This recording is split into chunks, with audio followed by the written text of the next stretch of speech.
Eusko ikaskuntza, udan egoikoetxea. Eta batez be, geure gonbidatuak, beti esaten dugu hori saioa asterakoan, baliorik galtzen ez dagoelakoan. Gure gonbidatuei esker egiten dugu, saio hauxe, Eusko ikaskuntzak eta Bizkaia irratiak eskutik. Eta zalantzarik ez, entzuleak be, ezinbestekoak dira. Beraz, dandanoi ondo etorri. Hilabeteko, azkenengo zapatuetan eta lehenengo zapatuetan etorri hoi gara sintonia honetara. Eta gaiak askotarikoak izaten dira. Gaur, filme baten jiran ibiliko garela aurreratzeko moduan gara. La Plaza de la Música garantzeko alegina egingo dugu. Donostiako zinemaldian makinatxu batek ezagutuko eban, akaso, filme hau. Alfombra gorria jaso dabe, batu dabe. Baina, une batez badabe, barriro zabalduko dugu. Antxe aurkeztu da La Plaza de la Música filmea.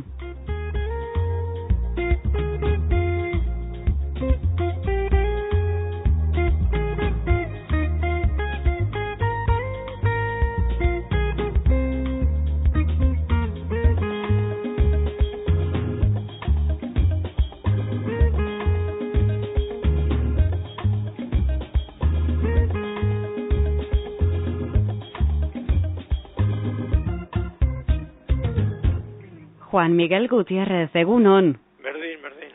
Juan Miguel edo Juanmi? Biak.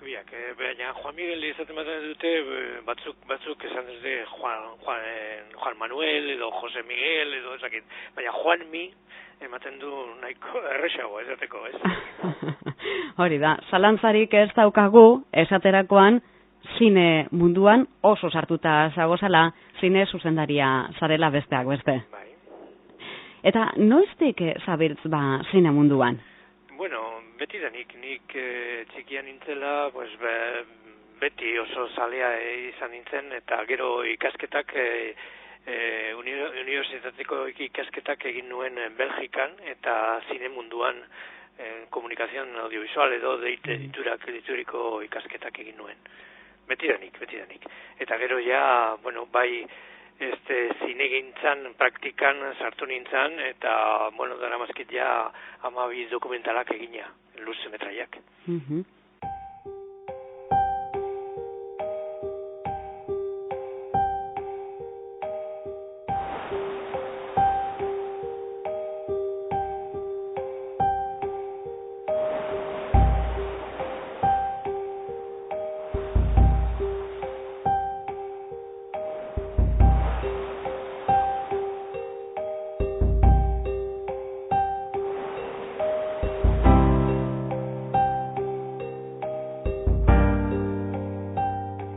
Hori da, gaur egun euskara munduan egiten dozu lan, baina ikasketak batez be zineari lotutakoak dira, ez da? Zure kurrikulumean ikusi ditugunak makina bat lerro, besteak beste, oraintxe esan dozuna Bruselan. Bai, Bruselasen egin nuen ikasketak, eta, bueno, izan nuen tutore bezala edo maixu bezala André Delvaux, zinetar belgiarra, eta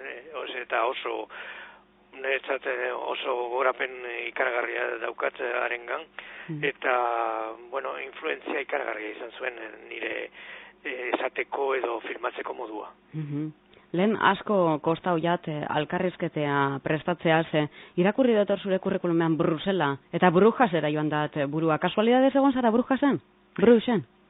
Bueno, Brujasen ezen beste, batez ere Bruselasen nintzen, baita Lobainan, baina Brujasen, bueno, bizitari bezala, besterik ez nun egin.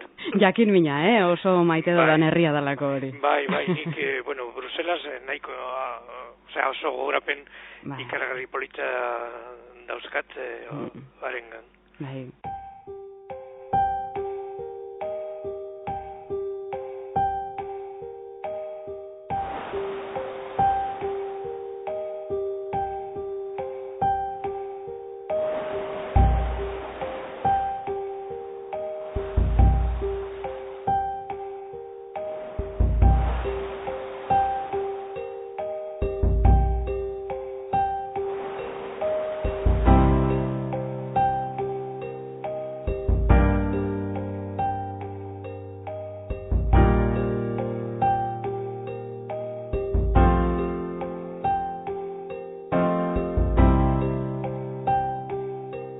Zuk maite dokumental luzeak maite dituzu. Bai, garai batean saiatu nintzen fikziozko obrak aurkezten eta bar, baina ez nuen ekoizlearik aurkitu horretarako, eta azken finean dokumentalara jo nuen, eta han, nola ekoizpen aldetikan oso errexak dira, oso gauza errexak dira, pues horretan ibili nintzen, eta badauzkat ja produkzio nahiko desente horretan.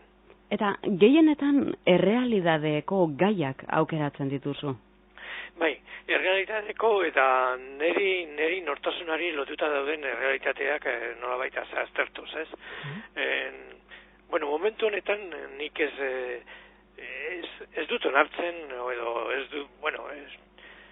ez dut onartzen olako enkarbuzko dokumentalak. Batez ere nik neren barrutikan ateratzen diren gaiak eta hori hartzen heltzen diot. Hau da, zeugan eragina edo indarra eduki behar dagoen gaia, ez? Niregatik, niretzat bai. Nire ikuspegietik indarra dauzkan gaiak ikutzen ditut bakarrik.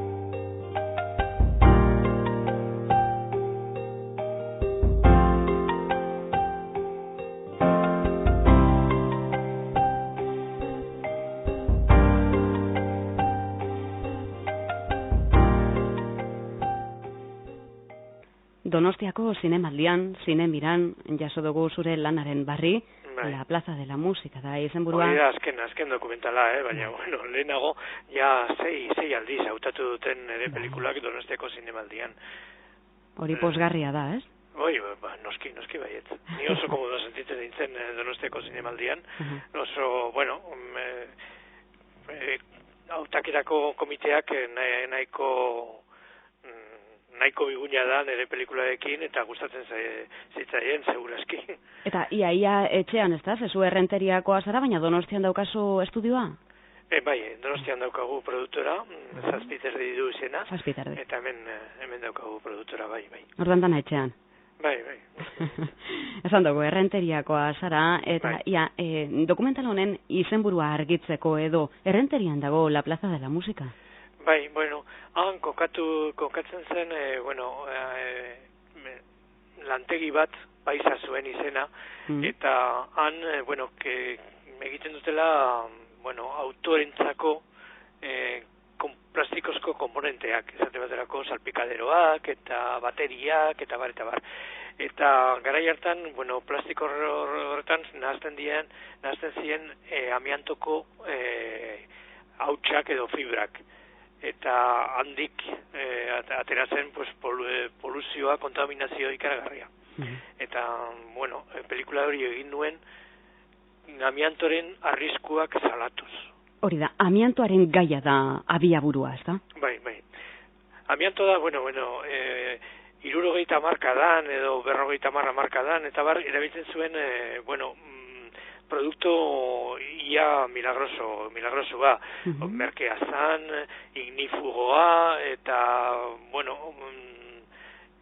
oso erabilgarria eraikuntzetarako. Bai, isolatzeko adibidez. Isolatzeko baita ere, eta ignifugoa zen, lehen esan dudan bezala, eta, erabiltzen zuen beste tokitan. Beste industria batzutan, zuk ondo esan dozunez automozioan. Nola automozioan? Bai. Noski. Esate baterako volanteak, salpikaderoak, eta bar, sua esartzeko, erabiltzen zuten, beste komponenteekin batera, nahaztuta, amiantoen hautsak edo fibrak.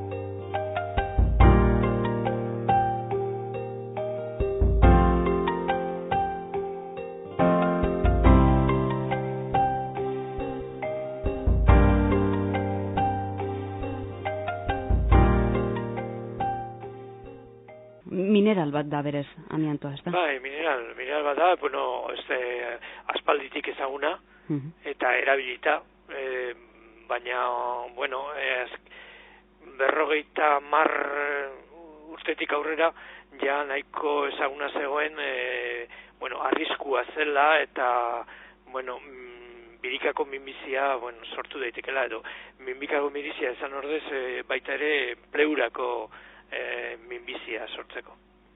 Oso arriskutsua izan zen, eta erabiltzen inolako babesi gabe, eta bai langileak, eta bai aldameneko jendea, osea, lantegiren aldamenean bizi zirenak, bueno, kutsatu eta sortatu ziren.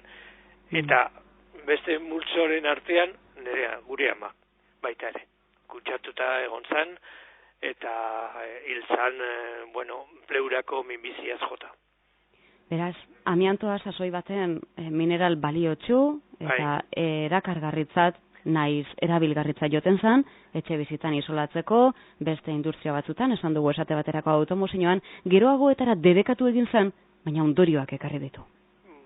Bai, bueno, debekatua zen, hemen Espainia mailan 2002an bakarrik. Baina ja, estatu batuetan eta hainbeste tokietan, 1979an esate baterako torre bizkiak, Nueva Yorkeko torre bizkiak, bueno, bazeuzkan amiantoak lehenengo 40 pisuak eta handik aurrera debekatu zen, eta goiko pisuak ez euskaten amiantoen hautsak. Eta, bueno, pentsa, handik aurrera denbora pasada, erabili izan amiantoa hemen Espainia mailan, eta, bueno, 2002an definitiboki debekatu zen, baina bakarrik hain berandu, ez? Heriotzaren edo eta minaren aurpegiak erakutsi dituzu pelikula honetan. Bai, bueno, badaude biktima asko, goimailako industriak, Gipuzkoako edo, bueno, Euskadiko goimailako industriak, guztiak zeuzkaten amiantoek bere lantegietan. Esate baterako, bueno, La Naval, Balkovik-Cox, Orbegozo, Vittorio Luzuriaga, Patricia Echeverría, CAF, Cemento Rezola, Michelin, pentsa. Goimailako hemengo industriak zeuzkaten amiantoak bere produzioetan. Eta, bueno, hori kutsatzen zuten, bai, lan egiten zuten langileak, eta baita ere, bueno, aldamenean etxeko biztanleak.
Ama aitatu dozulean, Bai, ama ere. zu hurbiletik ikutzen zaituen gaia da, 60 minutu ingurutan fikzio izpibarik pantailaratutakoa. Bai, ama hiltzan,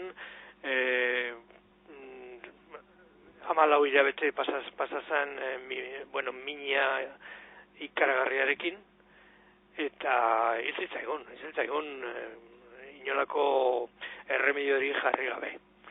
Eta, bueno, gaur egun biktimak badaude ere, eta hiltzen ziren era berean.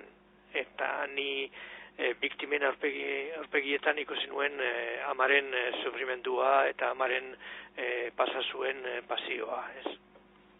Ordu asko egiten zituela dinozu La Plaza de la Musican.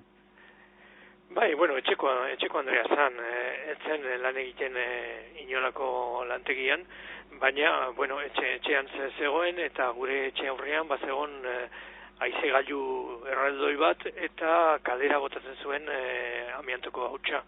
Eta bai, bueno, guk ere, irentxi genuen amiantoa, baina, bueno, amari, bueno, ez daki genetikaren aldetikaren zerbait propizioa zeukala, baina berak kutsatua sortatu zen, guk zorionez ez. Zelan joan da testigantzak jasotea, jenteagaz bat egitea? Bueno, oso ongi. Badago, osea, sufrimentuen aldetikan oso gorra da, baita ere, baina badaukate, barrutikan ateratukoa, borrokarako, ez dakit, gogoa eta, bueno, amiantoren kontra jotzeko, jakimina sortzeko, populazioaren aldetikan, eta horrengatik sentitu nuen oso positiboak, bueno, pelikularen gan, testigantza emateko eta bere borroka nola zan asealtzeko eta bar, oso positiboak azaldu ziren, eta hori nabaritzen da pelikulan, oso sinceridade aldetikan oso ondila, alde batetikan eta bestetikan borrokarako gogua eta grina, bueno, sortzeko edo azaltzeko azaldu da, ez.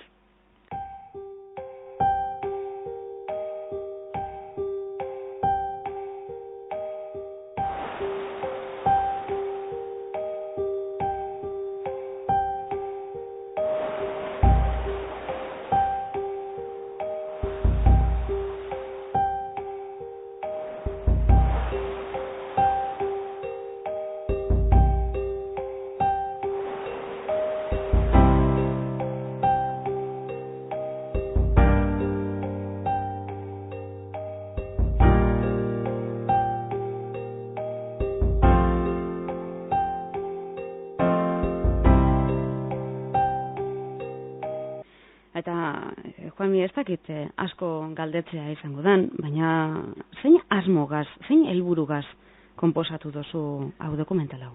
Bueno, alde batetik niretzat fontzeskoa da jakimina sortzeko.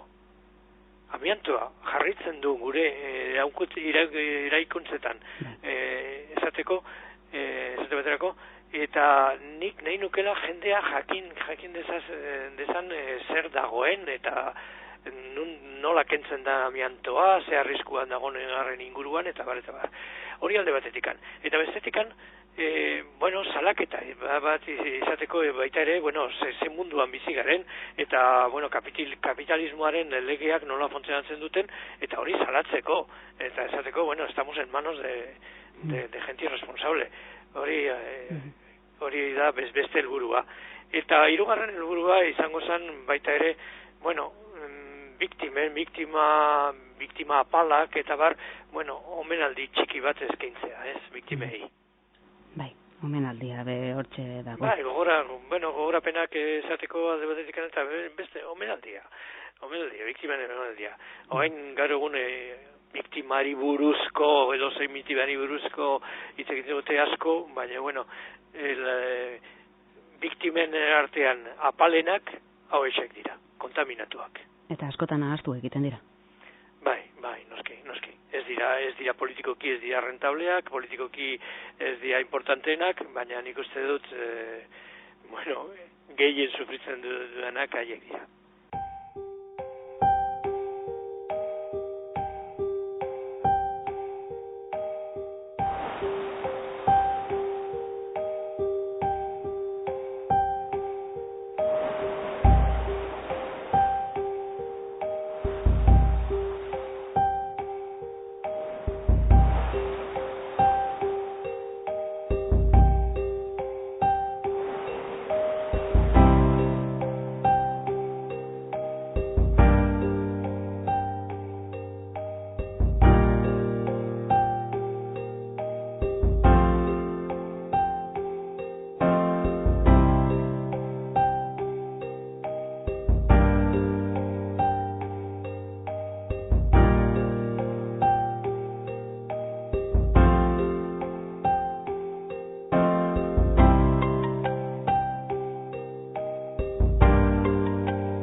Plaza de la Música, non ikusi halko dugu?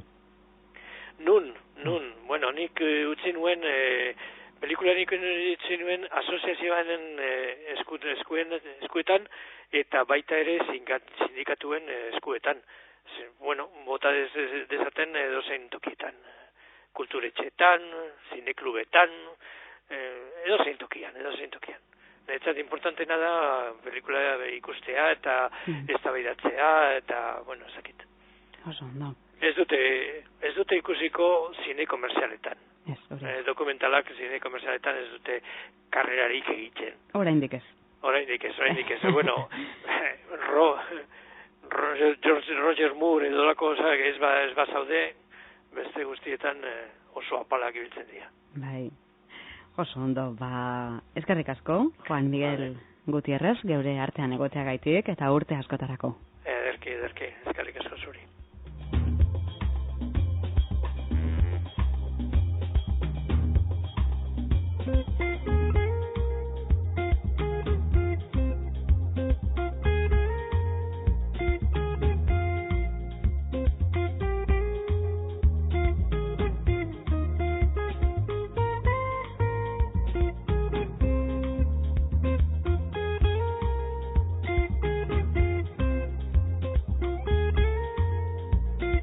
Eusko ikaskuntza.